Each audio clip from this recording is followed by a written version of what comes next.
오후 시간에는 이사야 선지자를 통해서 주신 말씀을 함께 생각하려고 합니다. 이분 이사야 선지자는 상당히 암울한 시대에 사역을 한 분이셨죠.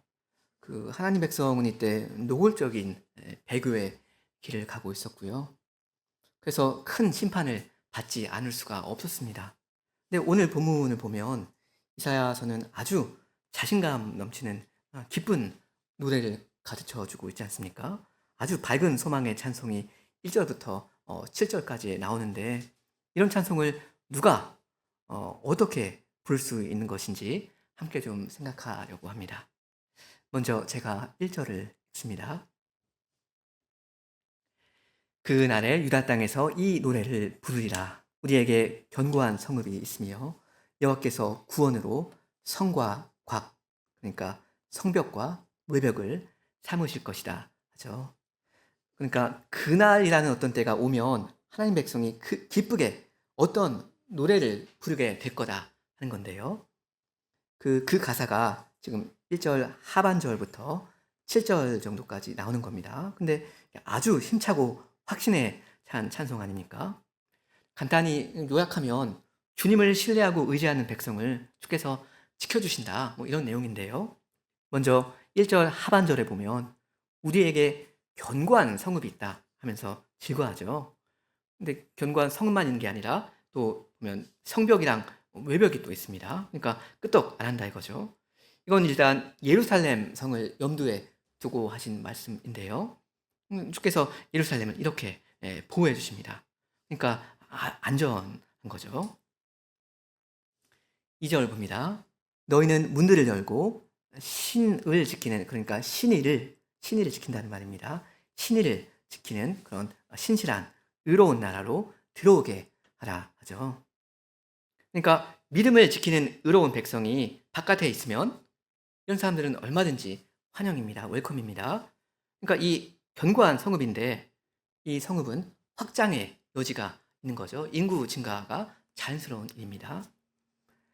어, 이런 것만 봐도요. 이 단락에 나오는 이 노래는 아마 우리 신약 시대를 가리키는 것으로 보는 게 맞을 겁니다. 보시면 다른 나라 사람들이 이 예루살렘 안으로, 다시 말하면 교회 안으로 얼마든지 들어올 수 있는 그런 상황이고요. 그리고 1절 하반절을 보시면 구원으로 성벽과 외벽을 삼으신다 하지 않습니까? 그러니까 이건 어떤 물리적인 벽돌로 된 성읍이라기보다는 영적인 예루살렘, 신약의 교회를 이야기하는 겁니다. 그다음 3절 말씀을 우리 같이 한번 읽으면 좋겠습니다. 3절.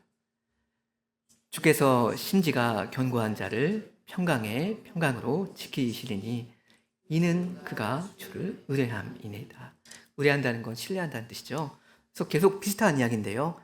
한결같은 마음으로 믿음으로 주님을 딱 의지하는 사람한테 주께서 평강, 샬롬을 주신다 하면서 신나게 찬송하자 이겁니다. 평강, 평강, 샬롬, 샬롬입니다. 얼마나 좋아요.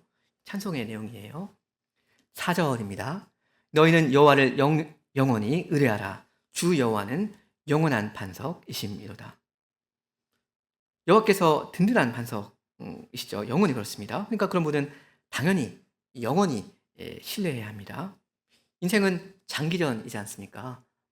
어제도 그분을 믿었고 오늘도 그래야 하고 내일도 항상 그래야 합니다. 좀 언짢은 일이 있어도 어두운 날을 당해도 그래야 합니다. 7절로 좀 건너뛰어 보겠습니다. 7절. 의인의 길은 정직하며 정직하신 주께서 의인의 첩경, 길이죠. 의인의 길을 평탄케 하신다 합니다. 의인들의 가는 길이 막 고달프고 어려운 길이 아니고 평탄합니다. 그러니까 스무드하게 별 탈 없이, 별 문제 없이 간다 이거예요.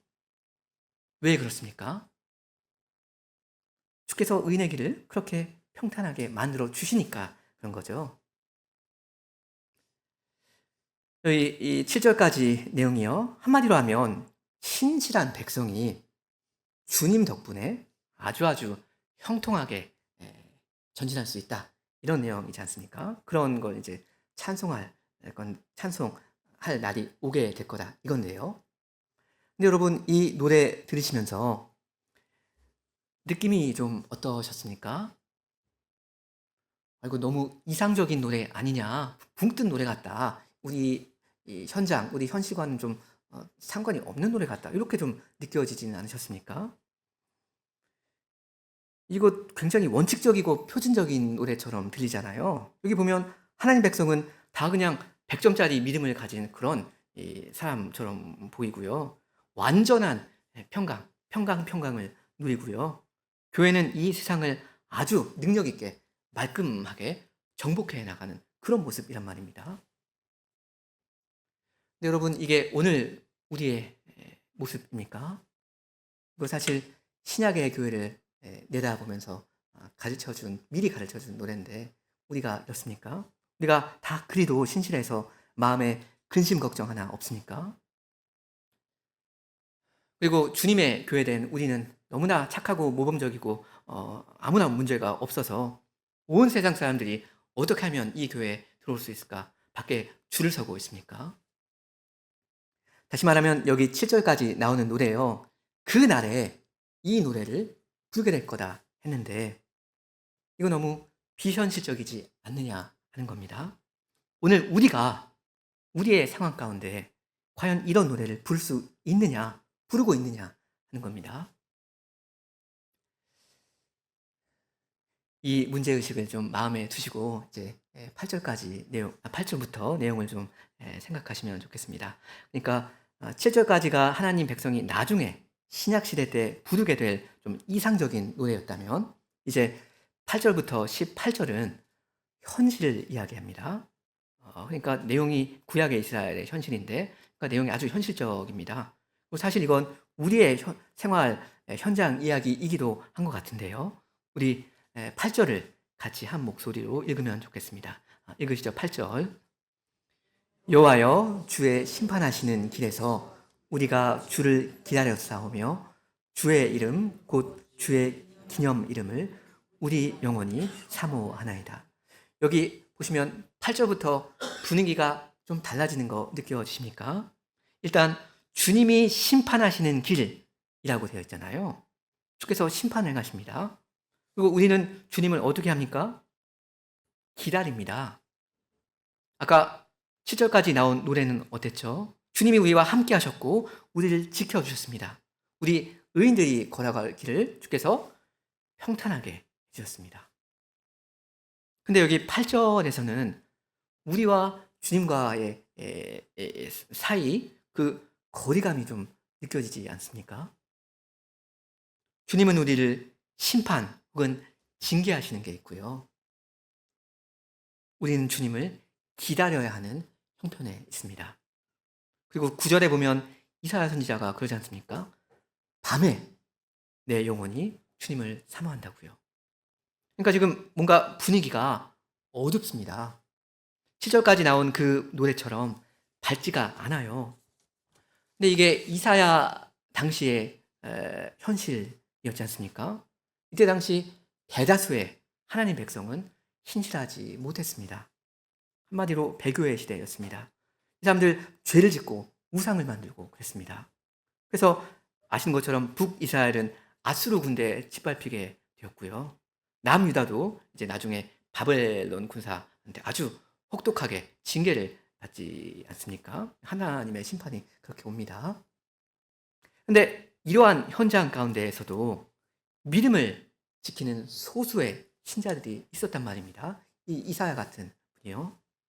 이분이 얼마나 주님을 사랑하는지 9절을 한번 보십시오. 9절 밤에 내 영혼이 주를 사모하였사온즉 내 중심이 주를 간절히 구하오리니 이는 주께서 땅에서 심판하시는 때에 세계의 거민이 을을 배움이니이다. 그러니까 이 이사야 분이 아주 어두운 때 너무나도 애절하게 주님을 찾고 있지 않습니까? 이런 이사야의 심정에는 당연히 이 당시의 환난에서 그 이사야를 건져 주시기를 바란 그런 마음도 있었을 거고요. 그리고 이 이사야는 결국 주님을 소망하고 있습니다. 이러한 밤중에 내 영혼이 주님을 사모합니다. 주님을 기다립니다. 이러면서 주님의 그 환한 얼굴빛을 구하고 있단 말입니다. 이사야 이분은 정말로 주님을 사랑한 그런 신자였습니다.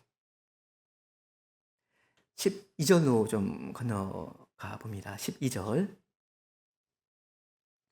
여호와여 주께서 우리를 위하여 평강을 베푸시오리니 주께서 우리 모든 일을 우리를 위하여 이루심이니이다.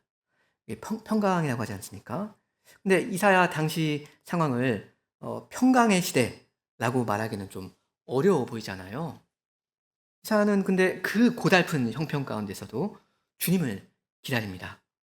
우리를 위해 평강을 베푸실 거다 하면서 기다리고요. 그다음 12절 하반절은 조금 더 직역을 하면 좋을 것 같은데요. 어떤 이야기냐면 우리의 모든 일도 주께서 우리를 위하여 하신 것입니다. 이런 겁니다. 우리의 모든 일도 주께서 우리를 위하여 하신 일입니다. 이런 겁니다. 그 직역하면 여 문맥에서 말하는 우리의 모든 일이라는 건 우리의 모든 선행인데요. 왜냐면 이스라엘 백성이 하나님 말씀에 순종해서 정당하게 잘한 일들이 분명 있지 않습니까? 선행이요. 근데 그런 일들조차도 사실은 다 주님께서 하신 일이고 주께서 우리를 위해서 해 주신 겁니다. 이렇게 모든 영광을 하나님께 돌리는 거예요. 예를 들면 히스기야 왕이 사네립 왕의 군사들 앞에서 하나님 앞에 겸손히 도움을 구한 적이 있고요. 또 히스기야의 종교 개혁 같은 그런 좋은 업적이 있단 말입니다. 하지만 그런 거 주님께서 우리로서 행하게 해 주신 일이었고 실은 다 결국 주께서 하신 일입니다. 라고 이사야는 고백을 하는 겁니다. 그러니까 우리 잘났다, 나 잘났다 이런 공로의식은 하나도 없는 거죠. 참 이분 이사야는 참 신자였습니다.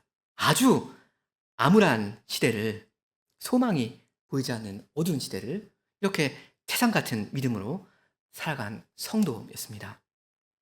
13절에서도 그걸 볼 수 있습니다. 13절 여호와 우리 하나님이시여 주 외에 다른 주들이 우리를 관할하였사오나 우리가 주만 의뢰하고 주의 이름을 부르겠습니다 합니다. 여러분 그 이스라엘의 역사를 돌이켜 보면요, 그 애굽 바로의 다스림을 받은 적도 있었고요, 뭐 모압 왕이나 블레셋 왕이나 미디안 사람들의 지배하에 있었던 적도 있었단 말입니다. 최근에는 뭐 그 아수가 좀 실세였고요. 근데 이사야 같은 소수의 남은 자들이 그러한 상황 가운데서도 있었습니다. 극악한 어떤 대배교의 현장 속에서도 끝까지 주님만을 바라보고 주님만을 섬긴 신실한 신자들이 있었습니다. 그 다음 14절입니다. 그들은 하는데 그들은 악인들을 말하는 겁니다. 그러니까 여기 이사야 같은 의인과 구별되는 악인들은 죽었은즉 다시 살지 못하겠고 사망하였은즉 일어나지 못할 것이니 이는 주께서 벌하여 멸하사 그 모든 기억을 멸절하셨음이니이다. 14절은 지금 갑자기 악인들에 대한 이야기를 하고 있지 않습니까? 사실 여러분 눈치채셨겠지만 제가 중간중간에 좀 건너뛴 구절들이 있었잖아요. 그게 다 악인들 이야기였습니다. 그러니까 26장은 보시면 대체로 의인들에 대한 이야기입니다. 근데 사실 중간중간에 악인들도 불쑥불쑥 등장을 좀 했거든요. 대조적으로. 돌아가서 한번 보실까요? 아까 4절까지 내용이 뭐였죠? 의인들을 주께서 잘 안전하게 지켜주신다. 그러니까 걱정할 거 없다. 이런 거였지 않습니까? 근데 안전하게 지켜주신다는 말은 어떤 위협적인 것들이 있었으니까 당연히 그런 거였겠죠. 그게 5, 6절 이야기였습니다. 악인들이요. 먼저 5절입니다.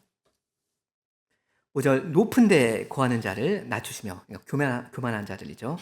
솟은 성을 헐어 땅에 엎으시되 진토에 미치게 하신다 합니다. 그러니까 주님께서 친히 안전을 보장해 주시는 성읍 예루살렘 하나만 이 세상에 존재하는 게 아니지 않습니까? 다른 성읍들도 많습니다. 솟아 있는 높은 성이요. 그러니까 예를 들자면 바벨론처럼 교만한 어떤 세상 성읍들의 이제 이 참된 교회는 둘러싸여 있는 겁니다.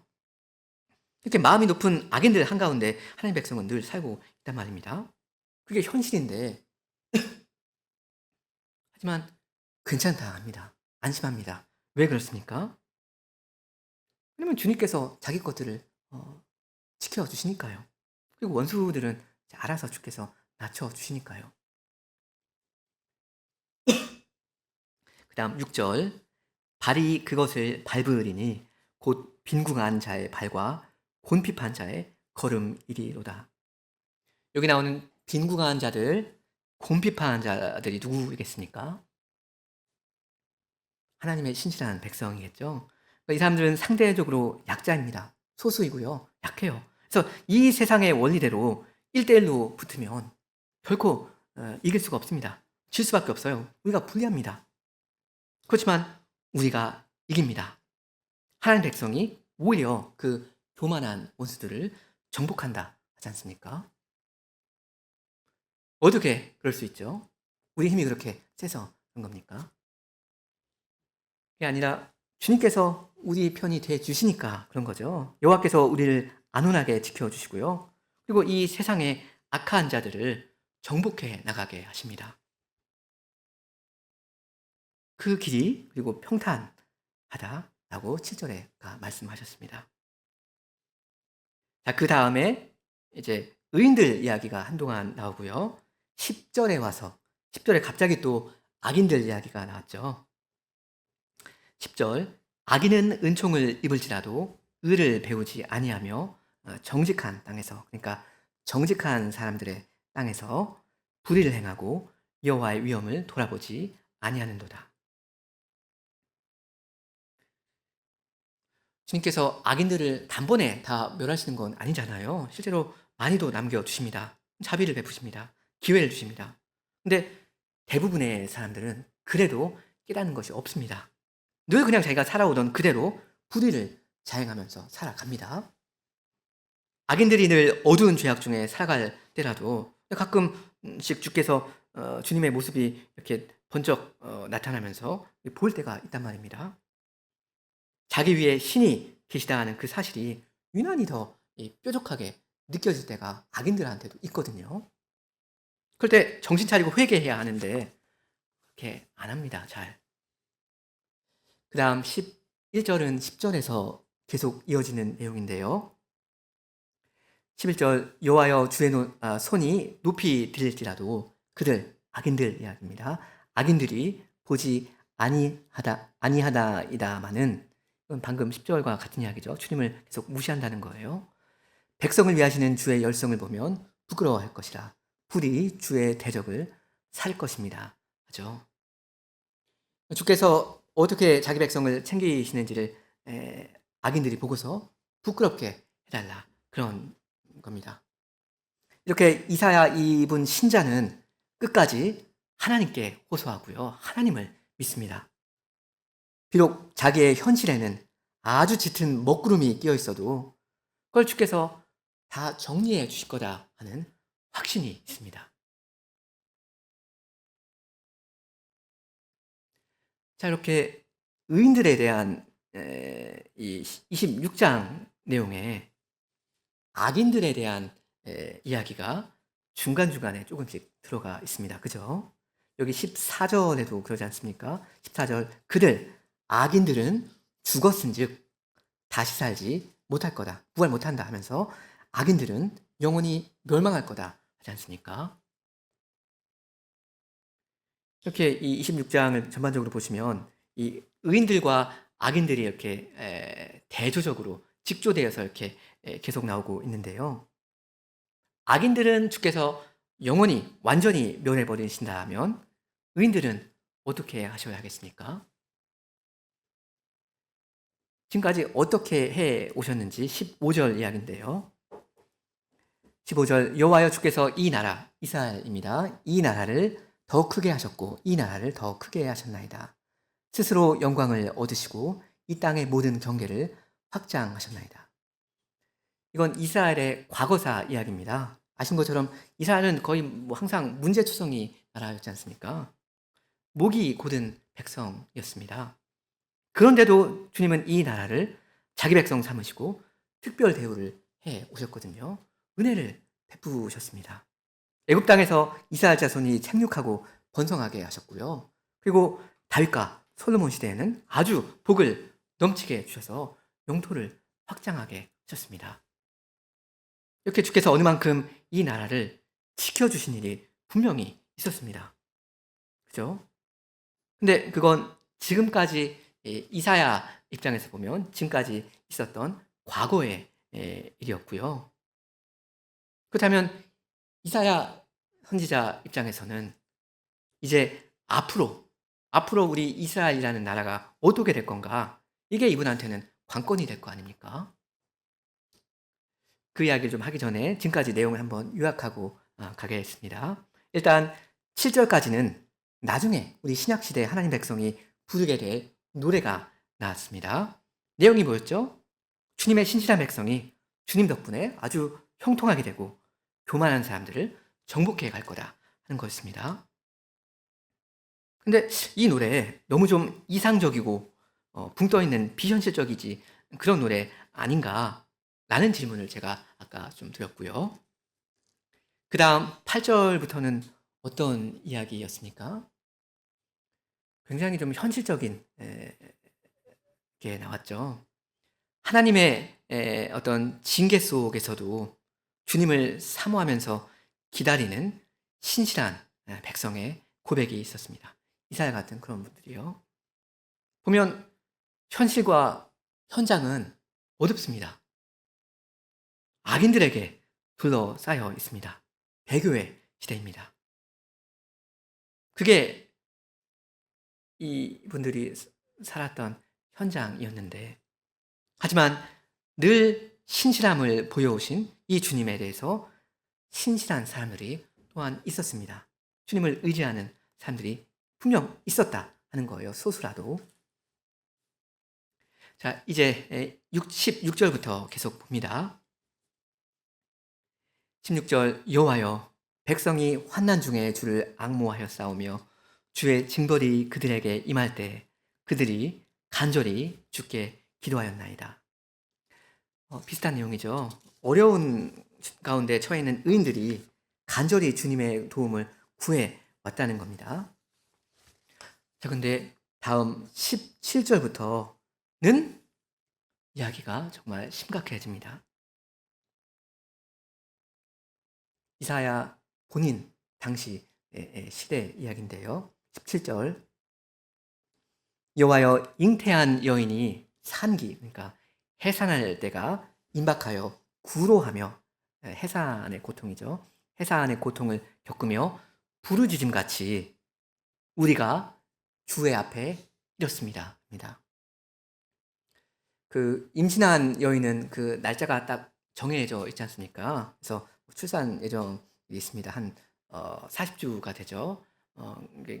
그러더니 이제 드디어 진통이 옵니다. 그래서 부르짖게 돼요. 근데 이사야가 가만 자기 시대를 보니까 자기 시대가 딱 그러한 형편이다 하는 겁니다. 어떤 결정적인 시기가 딱 도래했습니다. 그래서 사느냐 죽느냐 하는 그런 상황이 왔습니다. 그럴 때 어떻게 해야 됩니까? 주님께 부르짖어야죠. 살려달라고 해야 됩니다. 그래야 뭐 아이도 건강하게 낳고 자기도 살아남을 거 아닙니까?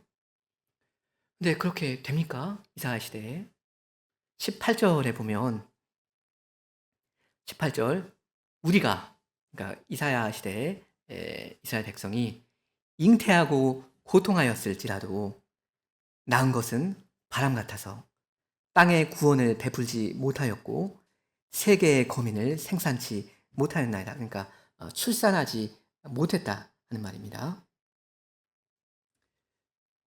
그러니까 이 구약의 이스라엘 백성이 마치 잉태한 여인처럼 어떤 결정적인 시기를 맞이했고요. 몸부림을 치면서 해산을 했는데요. 해산을 하려고 했는데 여기 보시면 낳은 것이 뭡니까? 낳은 게 바람과 다름없다 하는 겁니다. 열매가 없다는 거예요. 다시 말하면 해산의 고통만 겪고 실패를 해버리고 말았습니다. 다 그냥 수포로 돌아갑니다. 아주 허무하게 된 거예요. 이 현실을 설명하는 말이 18절 하반절에 나오지 않습니까? 땅의 구원을 베풀지 못하였고 우리가, 그리고 우리 이스라엘 백성이 세계의 거민을 출산하지 못했습니다. 라고 합니다. 무슨 뜻이죠? 이스라엘 나라가 선교의 사명에 실패했다는 이야기입니다. 본래 이스라엘에 대한 하나님의 의도가 뭐였습니까? 제사장 나라였잖아요. 이방인들이 이 이스라엘에 부어지는 아브라함의 복을 보고서 예루살렘으로 막 그냥 모여들게끔 해야 했습니다. 주께서 이스라엘을 이방의 빛으로 삼아서 그 구원을 사방에 베풀어서 하나님의 영광이 땅끝까지 비추게 하시는 거, 이게 주님의 본래 계획이었단 말입니다. 근데 그 일에 이스라엘은 완전히 실패하고 만 겁니다. 온 땅에 구원을 베풀기는커녕 이스라엘 자신이 심판의 대상이 되어버렸잖아요. 그래서 주께서 이 이스라엘을 포기해 버리시는 데까지 가버립니다. 말하자면 사망 선고를 내리십니다. 원래 옛날에는 그 출산에 실패하면 죽음이지 않습니까? 주께서 사망 선고를 내리면서 바벨론으로 이제 끌려가게 하시죠. 그렇게 되면 이스라엘은 그것으로 끝인가 보다 라고 생각할 텐데, 그런데 19절에 보면 급반전이 일어나죠. 이 19절이 중요합니다. 이사야의 신앙 고백이자 신약 시대에 대한 예언인데요. 우리 19절을 같이 읽겠습니다. 19절. 주의 죽은 자들은 살아나고 우리의 시체들은 일어나리이다. 티끌에 거하는 자들아, 너희는 깨어 노래하라. 주의 이슬은 빛난 이슬이니 땅이 죽은 자를 내어 놓으리로다. 아까 처음에 중간쯤에 말씀드렸죠. 오늘 본문에 이 악인들과 의인들이 직교되어서 계속 나온다 했습니다. 근데 악인들은 어떻게 되었죠? 그 끝이 어떻게 됐냐면 14절에 그들, 그러니까 악인들은 죽었은즉 다시 살지 못하겠고 사망하였은즉 일어나지 못할 것이니 이는 주께서 벌하여 멸하사 그들에 대한 모든 기억을 멸절하셨습니다 라고 했습니다. 악인들은 그렇게 멸하시는 거 공이죠. 맞습니다. 근데 아이러니한 게 뭐냐면 지금 18절까지의 상황을 보면 이스라엘도 다 그렇게 될 것만 같았다 하는 겁니다. 하나님과 아무 관계없는 저 이방인들과 똑같이 될 뻔했습니다. 왜 그렇습니까? 이스라엘이 실패했으니까 망하는 겁니다. 그냥 죽고 없어지고 잊혀지고 하는 겁니다. 소멸되는 겁니다. 근데 하나님 백성은 신실하지 않지만 하나님은 신실하시지 않습니까? 의로우십니다. 그래서 이 이방인 악인들과 사실 별반 다를 바 없는 자기 백성을 의인 만드십니다. 생명을 주셔요. 그래서 이 19절은 죽은 자들의 부활을 말씀하는데요. 구약 공동체의 부활을 가리키는 것 같습니다. 그 그리스도께서 오순절에 성신 세례를 부어주심으로써 신약의 교회를 탄생시키신 그 일이 있지 않습니까? 그건 뭐냐면 사실상 시체와 다를 바 없었던 구약의 교회를 신약의 교회로 부활시킨 사건이죠. 교회는 부활한 이스라엘입니다. 신약 교회는 부활한 구약 교회입니다. 이사야 6장의 언어로 말한다면 이 구약의 구루터기에서 그리스도라는 새싹이 나서 그래서 다시 자란 나무가 바로 이 신약의 교회 여러분이거든요. 물론 이런 사실에 대해서 이사야 당시에 성도들이 얼마나 알고 있었을까 잘 모르겠습니다. 어떤 디테일들은 잘 몰랐을 겁니다. 근데 그런 중에도 주님은 어떤 거대한 일을 차근차근 진행시키고 있었던 겁니다. 신약의 그날을 오늘 그날을 이사야 선지자는 믿음으로 바라보고 예언했습니다. 죽으면 다 끝인 건가? 사람이 죽고 나면 악인과 의인의 결국이 다 같아지는 건가? 다 같이 그냥 망하는 건가? 다 같이 잊혀지는 건가? 그렇지 않다. 주님은 주님을 의뢰하는 백성을 끝까지 챙기실 거다. 이걸 이사야는 믿으면서 살았습니다. 그리고 믿으면서 죽었습니다. 순교했다고 하죠. 이렇게 이 19절이 오늘 부분에서 중요한 구절이 되는데요. 하나님을 믿는 백성은 이 악인들과는 달리 구별되어서 틀림없이 생명으로 부활한다는 거예요. 그 다음에 이제 이 26장을 마무리 짓는 심판 이야기가 두 가지 나오는데요. 20절, 21절에 하나가 있고요. 그 다음 마지막은 27장 1절인데 먼저 26장 20절부터입니다. 내 백성아 갈지어다. 내 멸실에 들어가서 내 문을 닫고 분노가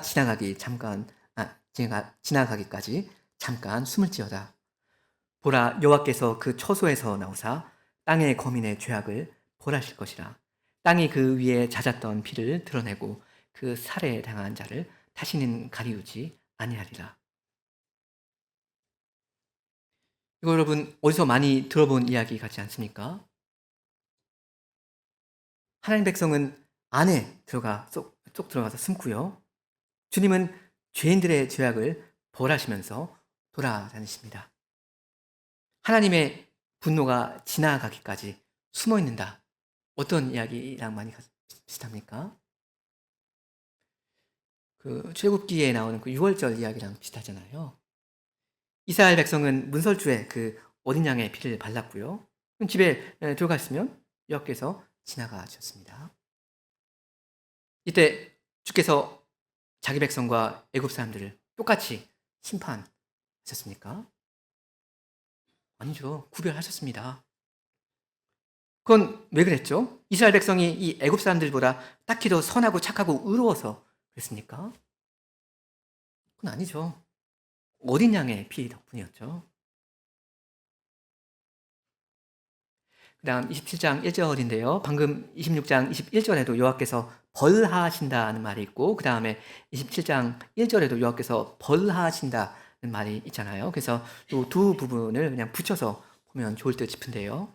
지금 이 둘째 심판 이야기고 26장 말씀의 결론이 되는 게 이제 1절 말씀입니다. 27장 1절에 그 날에 여호와께서 그 견고하고 크고 강한 칼로 날랜 뱀 리워야단 곧 꼬불꼬불한 뱀 리워야단을 벌하시며 바다에 있는 용을 죽이실 거다 합니다.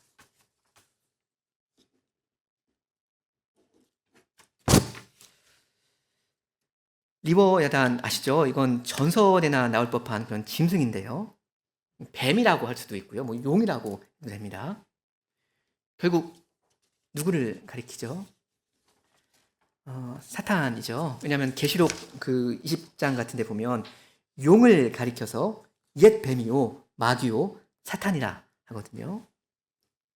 그러니까 이 1절 말씀은 지금 여호와께서 직접 사탄을 멸하실 거다 하는 예언을 하는 겁니다.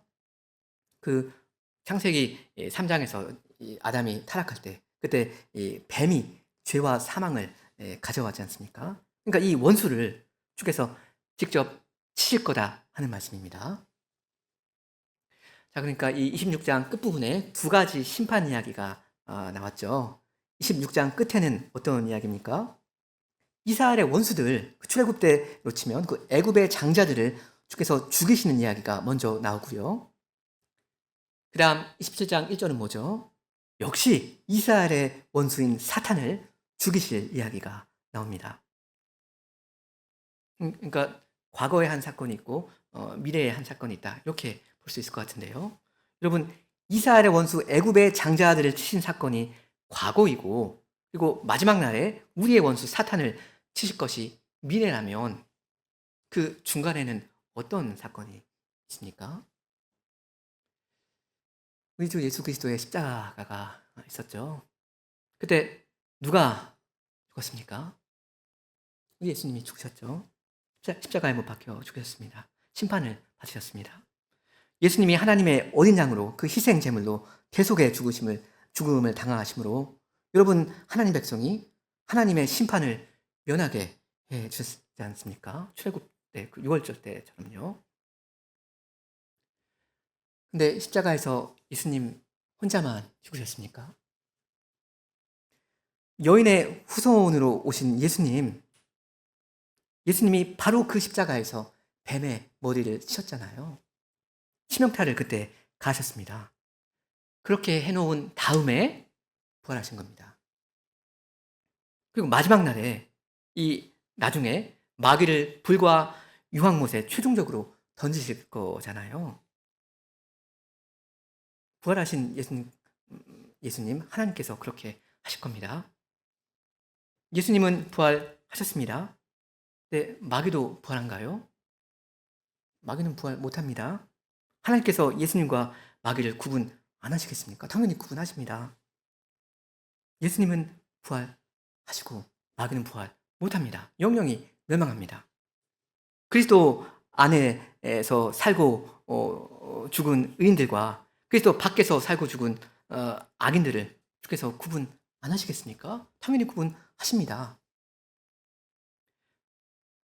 그러니까 정리를 하면요. 이사야는 선지자로서 역사의 가장 마지막 날까지 내다보았고요. 그 전에 십자가와 부활로 이 새 언약의 시대를 출범시키실 예수님도 내다보았습니다. 이 결국 이제 두 심판 이야기인데요. 결국은 예수님 이야기죠. 예수님께서 우리를 대신하여 심판을 받으신 일, 그리고 다시 살아나신 일이요. 그러니까 이 신자 이사야가 지금 이 그리스도를 믿음으로 보고 죽은 자의 부활을 소망하면서 받은 그 위로가 어떠했겠습니까? 이분 이사야 굉장히 어려운 암울한 시대를 살았다고 했고요. 사실 어떻게 보면 이 이사야는 실패한 선지자였다라고 말할 수도 있을 것 같습니다. 이분이 받은 사명 자체가 듣기는 들어도 깨닫지 못하는 백성에게 말하는 거였고요. 이분이 자기의 그 구약 시대에 이를 수 있는 것에는 어떤 분명한 한계가 있었습니다. 이분 이사야는 평생 광야 같은 곳에서 복음을 외로이 처절히 외치다가 너무나도 끔찍하게 죽음을 맞이했지 않습니까? 네, 그것이 이사야 선지자의 끝이었나요? 오늘 우리의 현실은 여러분 어떻습니까? 우리의 현실은 어dun가요? 밝은가요? 어떤 때는 아무것도 뭐가 되는 게 없는 것 같기도 합니다. 우리가 각각 한 신자로서 그리고 교회로서 이 세상을 얼마나 변화시키고 있는지 잘 모르겠습니다. 아까 구약 이스라엘에게도 그 선교의 사명이 있다고 했었는데요. 이 어두운 세상에 대해서 우리가 세상의 빛이 되고 세상의 소금이 되어야 하는데 그래서 그렇게 하려고 애를 정말 많이 쓰기도 하는데 요즘 교회는 맛을 잃은 소금처럼 짓밟힐 뿐이란 말입니다. 그러니까 우리 인생이요. 한 몇십 년 더 살다 가는 우리 밥숟가락 놓고 주님 얼굴 배워야 하는데 이 주님 뵐 면목이 있겠느냐 하는 문제가 있습니다. 우리에게 주어진 이 영광스러운 사명을 우리가 거룩한 교회로서 얼마나 완수하였는가 이건 사실 아주 진지하게 점검하고 반성해야 하는 부분이 되지 않습니까? 우리 주 예수 그리스도께서 더디 오시면 우린 다 죽어야 하고요. 우리 할 일을 다 완수하지 못하고 죽을 것입니다. 예수님과는 다릅니다. 예수님이 십자가에서 죽기 직전에 뭐라고 말씀하셨죠? 다 이루었도다 하시고 아주 자신감 넘치는 고백을 하시면서 죽으셨거든요. 근데 다 이루었다 이런 고백 우리가 과연 하고서 눈을 감을 수 있겠습니까? 오히려 이 이사야의 고백처럼 주님 우리는 때가 임박해서 산고를 겪으며 어찌할 줄을 몰라서 부르짖는 그 여인과 똑같습니다. 근데 우리가 주님께 내놓을 만한 열매 하나도 보이지 않는 것 같습니다. 이런 말할 수 없이 민망하고 송구스러운 그런 고백밖에 드릴 수 없을지도 모릅니다. 우리는 정말 사망의 현장 가운데 있는 것 같습니다. 우리는 그냥 잊혀지고 모든 것이 다 수포로 돌아가고 그렇게 될 것 같습니다. 악인들과 똑같이 그냥 없어질 것 같습니다. 특히 우리 교회는 이 배교회 시대에 나름 개혁교회 한다고 하면서 좀 바르게 해보려고 이렇게 소수라도 그래도 신실한 백성으로 좀 남아보려고 발버둥을 치고 있는데요. 우리의 현장과 현실과 실적을 냉정하게 따져본다면 얼마나 허무하고 허탈합니까? 뭐가 잘 되는 게 있나요? 그런 측면이 우리한테 분명히 있단 말입니다. 그런데 여러분, 바울 선생은 뭐라고 고백하면서 죽었습니까? 우리 디모데 후서 4장 같이 한번 찾아보면 좋겠습니다. 디모데 후서 4장입니다.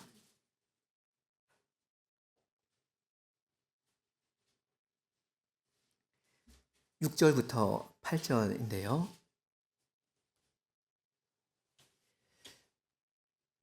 예수님은 다 이루었도다 하시고 이제 죽으셨는데 우리는 그렇게 못할 것 같은데 사도 바울은 어떻게 하고 죽었는지 우리 디모데후서 6절로 8절을 같이 한번 읽으면 좋겠습니다. 6절로 8절.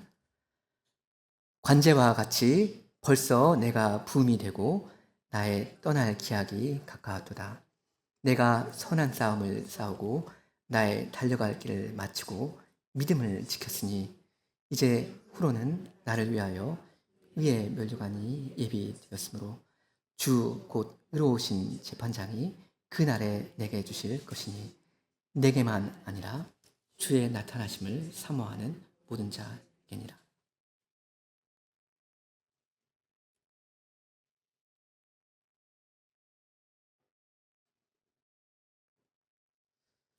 여러분, 죽음을 앞두고 있는 이 바울, 이 신자 얼마나 담대하고 자신만만합니까? 보시면 선한 싸움을 싸웠다고 합니다. 달려갈 길을 다 마치고 믿음을 지켰답니다. 예수님의 고백 다 이루었도다 하는 그 고백과 너무 나도 비슷하지 않습니까? 여러분 이거 뭐죠? 이거 어떤 태도죠? 교만한 것입니까? 이 바울 선생이 자기의 인생 전반부에서 쌓아놓은 그 많은 죄를 지금 간과하고 있는 것입니까? 아니겠죠. 그렇다면 이 사도의 자신감은 뭡니까? 그리스도죠. 그리스도의 공로를 의지하고 있는 겁니다. 그리고 또 주님의 은혜가 있어서 내가 주님의 교회를 위하여서 어느만큼 봉사한 것이 또 있습니다.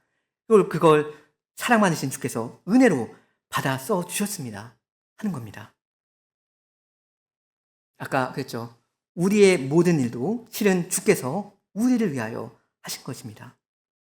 이러면서 바울 선생도 자기의 지난 생애를 조심스럽게 주님께 보고하면서 바치는 것입니다. 주께 맡기는 것입니다. 그러면서 믿음으로 눈을 감을 수 있게 되는 겁니다.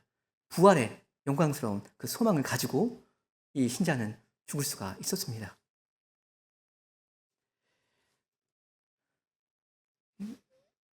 이런 건 이 바울 사도처럼 1등 신자 이런 분한테만 해당되는 이야기입니까? 8절 끝에 그러잖아요. 내게만이 아니라 주의 나타나심을 사모하는 모든 자에게 그렇다. 여러분도 마찬가지입니다. 한 줌도 되지 않지만 믿음으로 꿋꿋하게 행하고 계시는 성도 여러분을 주님은 다 들어 쓰실 겁니다.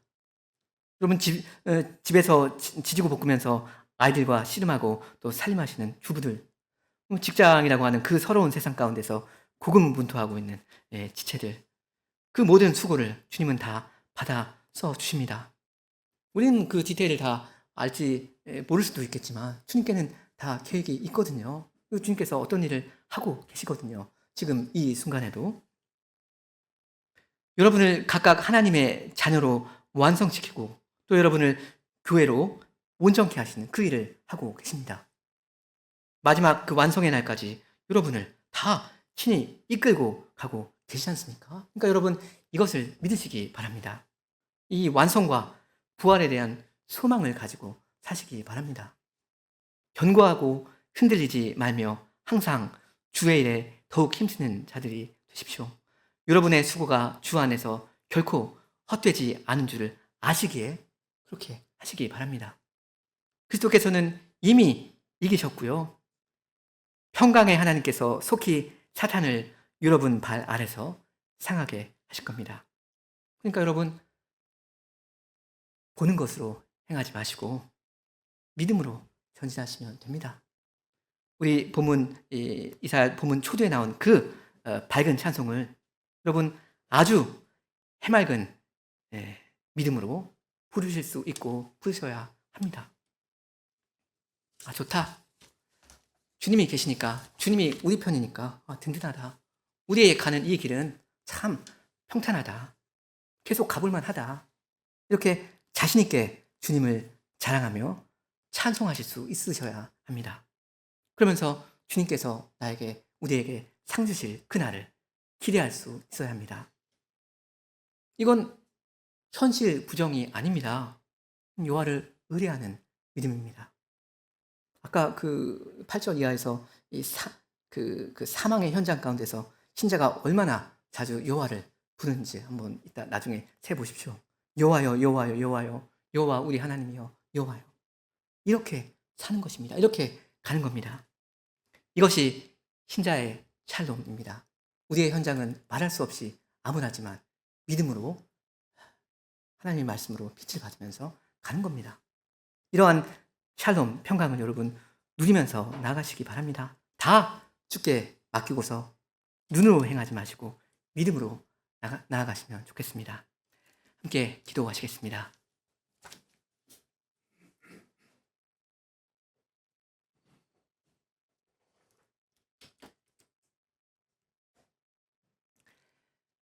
은혜가 풍성하신 하나님 우리 아버지, 저희 같은 사람들을 향하시는 하나님의 신실함을 의지하며 찬송하옵니다. 저희는 여전히 연약하고 연약하며 저에게는 주님께 바칠만한 열매 하나 보이지 않사옵니다. 그러나 주님은 저희의 이러한 실패와 절망 가운데에서도 부활의 소망을 주셨고 주님의 교회를 날마다 다시 일으켜 주시며 또한 끝까지 완성의 날을 향하여 저희를 인도해 가시는 저희가 믿사옵니다. 주님 저희로 하여금 눈에 보이는 어떤 현실에 짓눌리지 않게 하여 주옵소서. 사망의 그늘 한가운데에서도 주님을 신뢰하게 하시며 주께서 허락하시는 평강을 노래하며 담대히 믿음으로 살아가게 하여 주옵소서. 마지막 날에 그 영광스러운 날에 온 성도들이 함께 부르게 될 그 찬송을 오늘 이 자리에서 저희의 생활 가운데 먼저 부를 수 있게 하여 주시며 저희 각 사람과 또한 주의 교회를 통하여 이 교회를 통하여 주님의 영광이 더 밝게 드러나게 하여 주시옵소서. 예수님의 이름으로 기도합니다. 아멘.